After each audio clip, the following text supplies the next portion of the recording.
Hello नमस्कार साथियों। आजकल 2-3 दिनों से बहुत सारी बहस चल रही है देश के अंदर, जो पार्लियामेंट के ऊपर हमला हुआ। इसको हमला कह भी सकते हैं या अपनी तरफ से एक आंदोलनकारियों की प्रतिक्रिया भी कह सकते हैं। लेकिन देश का मीडिया, मेन स्ट्रीम मीडिया, बड़े बड़े मीडिया हाउस के बहस के ऊपर बड़ी बड़ी राजनीतिक पार्टियों के प्रतिनिधि आते हैं और जो पार्लियामेंट में कृत्य हुआ है इसको लेकर बहस करते हैं कि देश को खतरा हो गया है। जो पार्लियामेंट की सुरक्षा नहीं हो सकी तो देश की सुरक्षा क्या होगी, देश की जनता की सुरक्षा क्या होगी। देश की जनता डरी हुई है, देश को खतरा पैदा हो गया है। तो आज मैं ये बताना चाहता हूँ, ना कोई देश को खतरा है, ना ही जनता को कोई खतरा है। ठीक है, ये पार्लियामेंट हाउस से देश नहीं है, देश से पार्लियामेंट है। ना ही ये लोकतंत्र का मंदिर है। लोकतंत्र का मंदिर कहने लग जाते हैं राजनीतिक पार्टियां।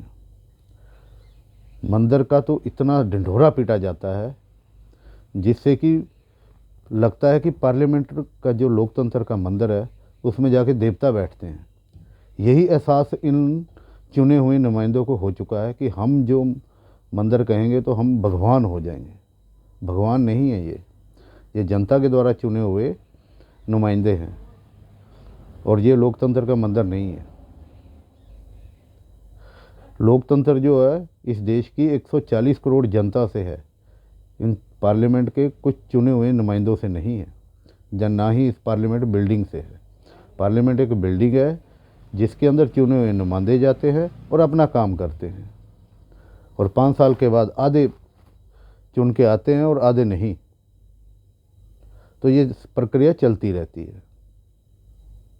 देश को तब खतरा नहीं हुआ जब पाकिस्तान से 4 युद्ध लड़े, चाइना से युद्ध लड़े, अभी बॉम्बे में अटैक हुआ था, गलवान घाटी में अटैक हुआ था, तब देश को खतरा नहीं हुआ।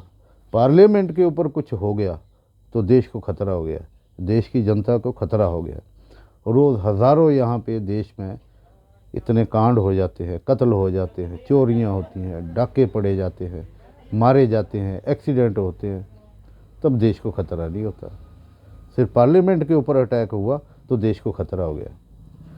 क्योंकि लोकतंत्र में कोई भी सर्वोपरि नहीं है, लेकिन इन मेंबर्स, पार्लियामेंट मेंबर्स ने अपने आप को सर्वोपरि बनाया है। इनको लगता है कि हमें खतरा है तो समझो देश को खतरा है, क्योंकि हम सर्वोपरि हैं।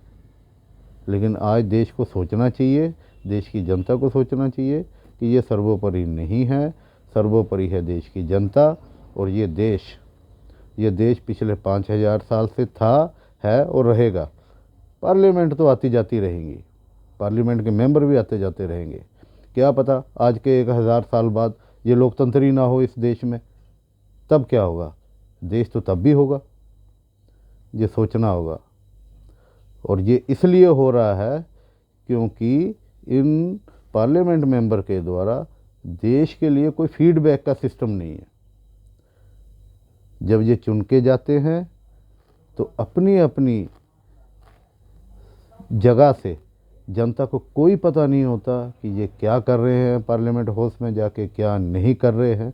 कोई फीडबैक सिस्टम ही नहीं है इस लोकतंत्र के अंदर।